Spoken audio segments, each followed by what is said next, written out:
ఓం నమో శ్రీ లక్ష్మీ వెంకటేశ్వరాయ శ్రీ మహాగణాధిపతి నమ. శివాయ విష్ణు రూపాయ శివరూపాయ విష్ణవే శివస్య హృదయగుం విష్ణో విష్ణోశ్చ హృదయగుం శివ యథా శివమయో విష్ణు ఏవం విష్ణుమయ శివ అన్నారు. శివకేశవ భేదం అనేది మనకి లేదు. ఎందుచేతంటే మహాశివరాత్రి పర్వదినం వస్తోంది. ఆ మహాశంకరుణ్ణి ఆరాధిస్తే సమస్తమైనటువంటి ఫలితాలు కూడా మనకి కలుగుతాయట. శివుడు ఎవరిని పూజిస్తాడయా అంటే విష్ణువుని పూజిస్తాడట. విష్ణువు ఎవరిని పూజిస్తాడయా అంటే శివుని పూజిస్తాడట.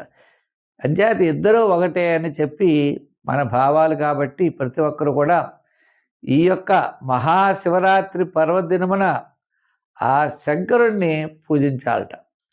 విష్ణు భక్తులందరూ శివుని పూజించాలట, శివభక్తులందరూ విష్ణువుని పూజిస్తూ ఉంటారట. ఇది ఎంత పురాణాల్లో ఉన్నటువంటి వచనాలు అనుకోండి. అంచేత మనం తప్పనిసరిగా మహాశంకరుడి యొక్క ఆశీస్సులు శివరాత్రి నాడు పొందాలి. ఎవరు పొందాలి అంటే గురుబలం లేని వారు తప్పనిసరిగా పొందాలట. గురుబలం ఉన్నవాళ్ళు ఎలాగ పొందుతారు? గురుబలం లేని వాళ్ళు ఎవరయ్యా అంటే మేషరాశి వారికి గురుబలం లేదు. అలాగే మిథున, కర్కాటక, కన్య, వృశ్చిక, మకర, మీనరాశుల వారికి గురుడి యొక్క బలం చాలా తక్కువ. అంచేత మహాశివరాత్రి నాడు స్వామిని ఏది అడిగితే అది ఇస్తాడట. అంచేత స్వామిని కొలవండి, ఆయన అనుగ్రహం పొందండి. మరి ఆయన అనుగ్రహంతో మన యొక్క వారఫలాలు అనేవి ప్రారంభించబడుతూ ఉంటాయి. అంచేత అటువంటి పర్వదినాన్ని మనం, శివరాత్రి పర్వదినాన్ని మనం సద్వినియోగం ప్రతి ఒక్కరూ చేసుకోవాలి. అంచేత ఈ నెల 15 నుండి మనకి 15 నుంచి 22 వరకు ఉన్నటువంటి గ్రహాల యొక్క పరిస్థితులను అనుసరించి మనం రాశి ఫలాలు తెలుసుకుందాం. సింహరాశి.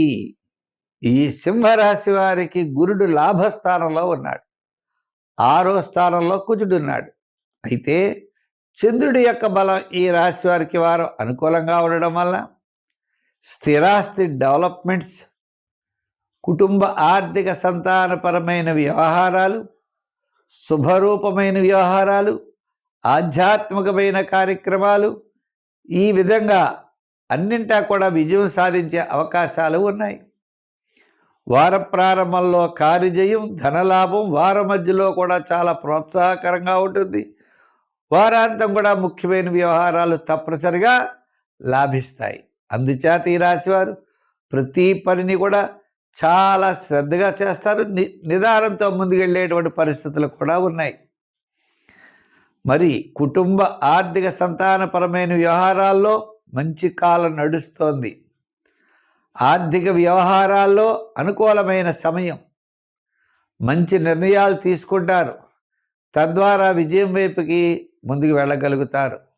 ఎంతటి కార్యక్రమాన్నైనా మీరు పూర్తి చేయగలుగుతారు. పబ్లిక్ రిలేషన్స్ పెరుగుతాయి. సంఘంలో గౌరవ మర్యాదలు పెరుగుతాయి. కీర్తి ప్రతిష్టలు పెరుగుతాయి. అన్ని విధములా కూడా యోగదాయకంగా ఉన్నది. శుభరూపమైనటువంటి ప్రయత్నాల్లో చాలా ధైర్యంగా ముందుకు వెళ్ళవచ్చు. రాజకీయ పరంగా గుర్తింపు, వృత్తుల పరంగా మనం చూసినట్లయితే న్యాయవాదులు, వైద్యులు, కళారంగం వారు, ఇటువంటి ఆయా వృత్తుల్లో కాస్త ఆర్థికపరమైన ప్రోత్సాహం, వ్యాపారపరమైన ఆర్థిక లావాదేవీలు కూడా తప్పనిసరిగా యోగించే అవకాశాలు ఉన్నాయి. ఈ రాశి వారికి అనుకూలంగా లేని గ్రహాలంటే శని పెద్దగా అనుకూలంగా లేడు, రాహు అనుకూలంగా లేరు. లేకపోయినా మిగిలిన గ్రహాల యొక్క బలం చేత అనుకూలమైనటువంటి వాతావరణంలో ముందుకు వెళ్ళగలుగుతారు. ఈ వారం ప్రోత్సాహకరంగా ఉంటుంది. సంఖ్యల్లో మీరు ఈ వారం 4 వాడండి. రంగుల్లో ఎరుపు వాడండి. ఆరాధనలో సూర్య ఆరాధన అంటే ఆదిత్య వ్రతాన్ని పఠిస్తూ సూర్య నమస్కారాలు చేస్తూ శంకరుడి యొక్క అనుగ్రహంతో ముందుకు వెళ్ళగలుగుతారు.